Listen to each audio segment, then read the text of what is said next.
अस्सलाम वालेकुम, welcome back to my channel ES academy. तो आज हम करने वाले हैं क्लास 9 के चैप्टर नंबर 4 के numericals which is turning affect of forces. इसके हम करेंगे न्यूमेरिकल्स और एमसीक्यूज हमने ऑलरेडी सॉल्व कर लिए हैं। तो जिन बच्चों ने वीडियो नहीं देखी है तो जाके वो वाली क्लास भी देख लें ताकि वो चीज़ भी आपको हेल्प आउट करे। और दूसरी रिक्वेस्ट मेरी ये है कि प्लीज़ मेरे चैनल को सब्सक्राइब कर लें ताकि आपको आने वाली वीडियोस मिस ना हो। बहुत सारे बच्चों ने सब्सक्राइब नहीं किया हुआ जिसकी वजह से वो अपनी क्लासेस मिस भी कर सकते हैं। और इस चैनल को अपने फ्रेंड्स के साथ भी शेयर कर दें ताकि वो भी आपके साथ अच्छा पढ़ सकें। चलते हैं अपने न्यूमेरिकल्स की तरफ। बुक को अपने सामने रखिएगा। 1B है हमारे पास, a pair of parallel forces. Parallel forces हमें पता है जो भी पैरेलल, यानी कि अगर हम ये वाली पैरेलल फोर्सेस की बात करें या अगर हम वर्टिकल या हॉरिजॉन्टल दोनों ही यानी कि होंगी वो इसी तरह से, ठीक है। तो वो कह रहा है parallel forces 15 newton each are acting on a body, ठीक है। वो एक्ट करनी है बॉडी के ऊपर। फाइंड द रिजल्टेंट, और हमने रिजल्टेंट फोर्स जो है वो फाइंड करनी है। बहुत ही ईजी क्वेश्चन हैं। तो पहले डाटा बना लेंगे।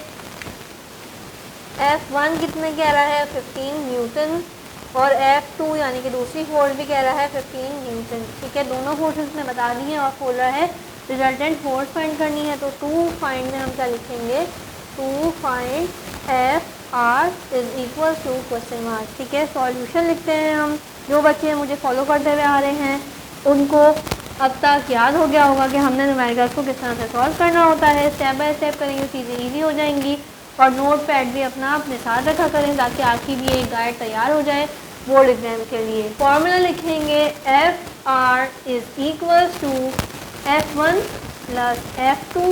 ये फॉर्मूला हमने एमसीक्यू के भी याद करना है। FR is equal to F1 की वैल्यू, F2 की वैल्यू। F1 की वैल्यू हमारे पास है 15 और F2 की भी 15 है। FR फाइंड हो जाएगा इजीली, कैलकुलेटर की भी नीड नहीं है। 15 प्लस 15 जो है वो 30 होता है। न्यूटन हम साथ लगाएंगे यानी कि उसका यूनिट। और ये हमारा इस तरह से पार्ट 1 जो है वो कंप्लीट हो गया। आई होप कि आपको ये बात समझ आ गई होगी कि हमने किस तरह से सॉल्व किया है इसको। नेक्स्ट देखते हैं क्वेश्चन 1 का पार्ट सी जो है वो भी न्यूमेरिकल है। क्या कह रहा है, two unlike parallel forces 10 newton each acting along same line find the resultant, ठीक है। हमने यहाँ पे भी रिजल्टेंट ही फाइंड करना है, लेकिन पहले फोर्सेस जो थी वो पैरेलल थी यानी कि इस तरह से थी, ठीक है, या फिर इस तरह से थी यानी कि पैरेलल में थी।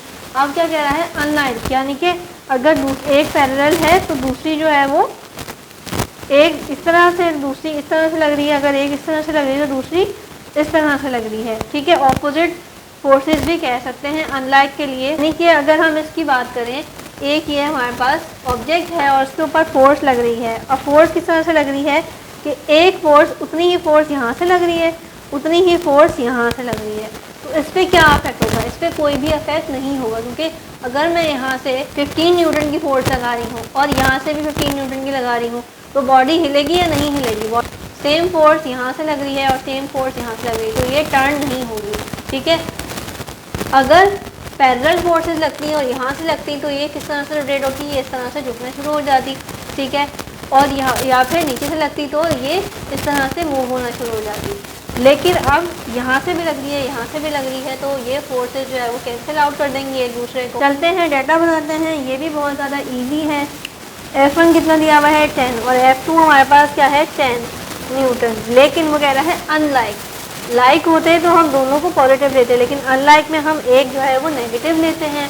उसके बाद हमने क्या करना है, टू फाइंड करने को क्या कह रहा है, टोटल फोर्स फाइंड करने को कह रहा है। सॉल्यूशन की हेडिंग डालेंगे और सिमिलरली फॉर्मूला लगाएंगे टोटल फोर्स फाइंड करने का। टोटल फोर्स फाइंड करने का फॉर्मूला होता है F1 प्लस F2। यहाँ पे R आ जाएगा। FR is equal to F1 की वैल्यू प्लस F2 की वैल्यू। F1 हमारे पास क्या है, प्लस का 10 है। F2 क्या है, माइनस का 10 है। क्योंकि ये अनलाइक फोर्स है तो इसलिए हम इसका साइन भी साथ लेंगे। FR क्या हो जाएगा, FR हो जाएगा 10 प्लस माइनस क्या हो जाएगा, माइनस का 10। 10 में से 10 गया, 0 बचेगा। तो ये हमारे पास आ गया 0 न्यूटन। और इस तरह से हमारा जो है वो आंसर सही आया है, क्योंकि अगर हम यहाँ से भी फोर्स लगाएंगे, यहाँ से भी फोर्स लगाएंगे सेम टाइम पे, तो उस बॉडी पे कोई भी इफेक्ट नहीं होगा। तो इस तरह से 0 न्यूटन की फोर्स जो है वो उसके ऊपर अप्लाई होगी। नेक्स्ट देखते हैं। नेक्स्ट हमारे पास है 2b। 2b सॉल्व करेंगे। 2b में हमारे पास क्या कह रहा है, the force is 12 newton along X axis, 8 newton making an angle 45 with X axis and 8 newton along with Y axis. ठीक है, फाइंड देयर रिजल्टेंट, और उसकी डायरेक्शन फाइंड करनी है। तो इसको किस तरह से फाइंड करेंगे, पहले डाटा बना लेंगे। पहले डाटा बनाएंगे। डाटा बहुत ज़्यादा इजी है। हमारे पास क्या है, फोर्स दी हुई है,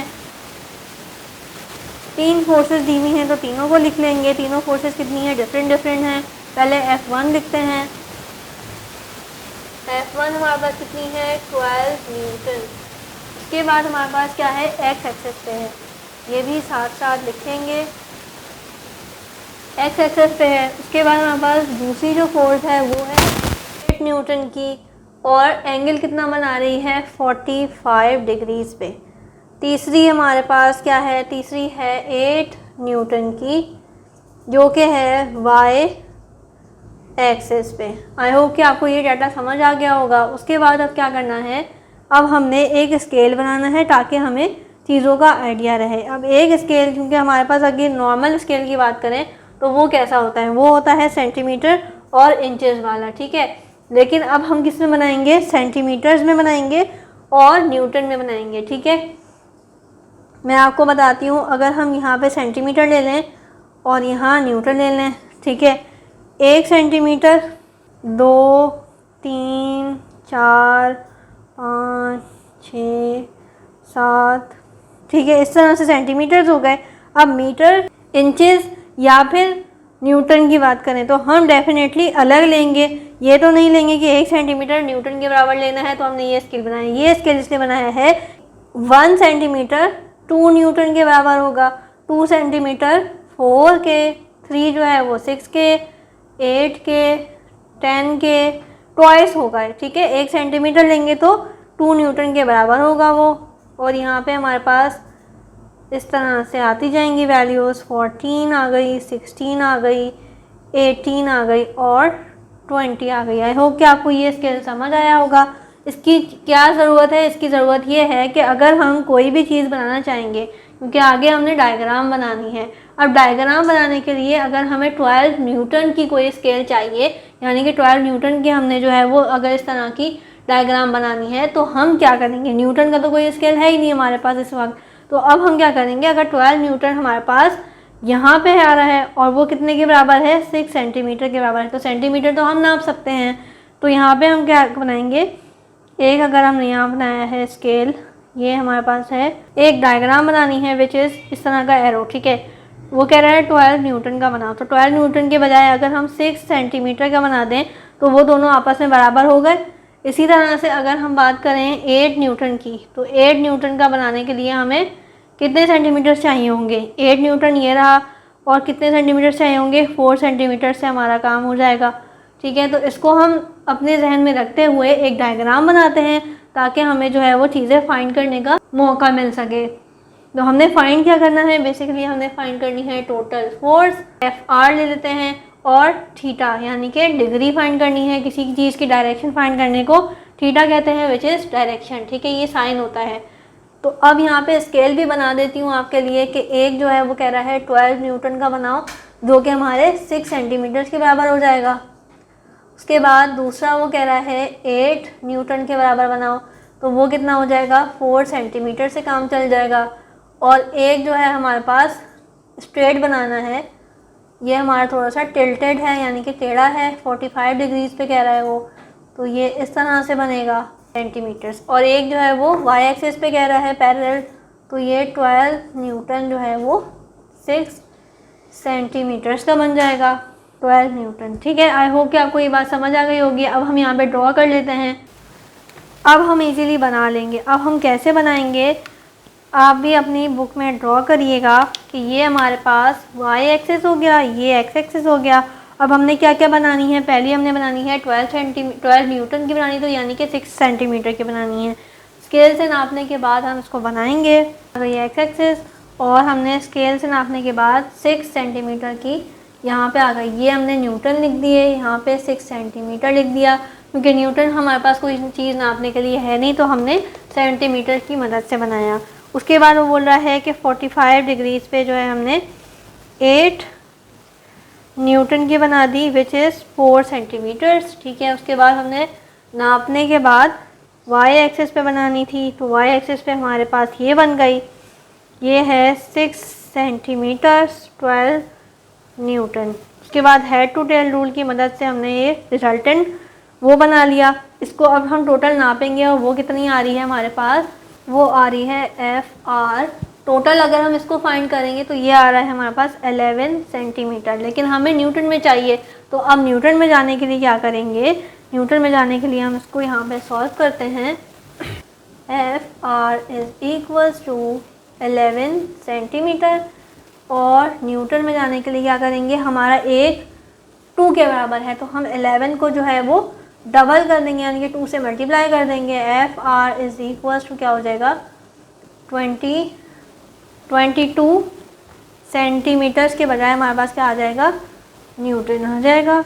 और अब हमने क्या फाइंड करना है, थीटा यानी कि डिग्री फाइंड करनी है। तो डिग्री जो आपकी डायग्राम की बनी है वो फाइंड करके देखेंगे, तो मेरे पास अंदाज़न 38.71 आ रही है। ठीक है, तो ये आपने अपनी फाइंड करके लिखनी है।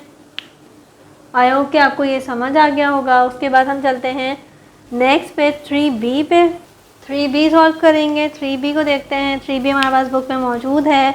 Which is a gardener is driving a lawn mower with a force of 80 Newton that makes an angle 40 degrees with the ground। ठीक है, वो क्या कह रहा है, find its horizontal component and vertical component, दोनों कंपोनेंट हमने फाइंड करने हैं। ये भी बहुत ज़्यादा इंपॉर्टेंट क्वेश्चंस हैं और ये डेफिनेटली एक बोर्ड के अंदर ज़रूर आता है। तो इसको हम सॉल्व करेंगे। सबसे पहले डेटा बना लेते हैं। डेटा बनाने के लिए हमारे पास फोर्स गिवन है विच इज़ 80 न्यूटन। थीटा यानी कि डिग्री गिवन है 40 डिग्रीज।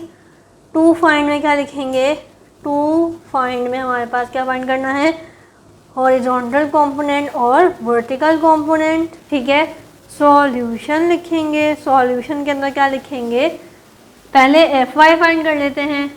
तो एफ वाई फाइंड करने के लिए हमारे पास फॉर्मूला क्या होता है, ये बहुत ज़्यादा इंपॉर्टेंट फॉर्मूले हैं, ये आपने याद रखने हैं।